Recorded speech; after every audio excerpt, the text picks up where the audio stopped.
Hazırda Hamamdağ Palçıq vulkanındayam. Hamamdağ Palçıq vulkanı aktiv vulkanlardan biridir. 58 metr dəniz səviyyəsindən yüksəkdə yerləşir və Xəzər dənizinin sahilindədir. Eyni zamanda bura Pirsaat burnu adlanır. Dənizə ən yaxın çıxan hissə deməli Pirsaat burnu adlanır və bunun adlanma səbəbi də Pirsaat çayın bu ərazidən, buradan cənuba olan ərazidən, bax bu qarşı tərəfdən dənizə axmasıdır, dənizə çıxış nöqtəsidir və biraz aralıda Pirsaat qəsəbəsi yerləşir. Bu qarşıda gördüyünüz vulkan da Bozdağ adlanır və Bozdağ adında bir neçə dənə vulkan var. Bu da Pirsaat Bozdağı da bəzən adlanır və ondan arxada qalan, lap geridə qalan Palçıq vulkanı isə Bəndovandır.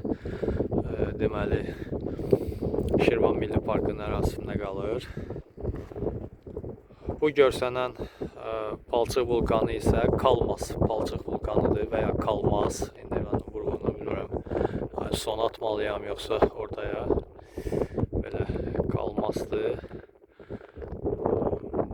Burada isə Daşgil Palçıq vulkanları, Ayrantökən, biraz arxada Göyərçin, yəni bu cərgədir. Qobustan, tarixi Qobustan ərazisidir görsənən. Yəni tarixi Qobustanın cənub sərhədləri oradan başlayır və Dağlıq Qobustana doğru irəliləyir. Qərb sərhədi isə tarixi Qobustanın Pirsaat çayıdır. Şərqdə təbii ki Xəzər dənizi və Abşeron yarımadası. Belə. Bu Pirsaat burnu və Hamamdağın aktiv olan hissəsi bu qarşıdadır, bu ərazidir. Aktiv fəaliyyətdədir vulkan. Burada isə bu daşlar isə Pirsaat daşları adlanır. Biraz aralıda, arxada isə Leylək adası və sair digər adalar var ki, bunlar bir cərgə kimi uzanıb gedir. Bir adalar keçididir, yəni bir-birindən aralı müxtəlif ölçüdə adalar var burada. Bu durduğum yerdə bir qüllə kimi bir yerdir. Hərbi postun nəzarət yeri olub, artıq çürüyüb. Bu çox güman ki Sovet dövründən qalıb.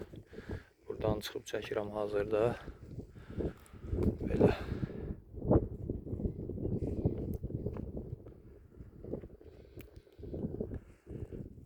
Burada isə Ələt qəsəbəsi qalır.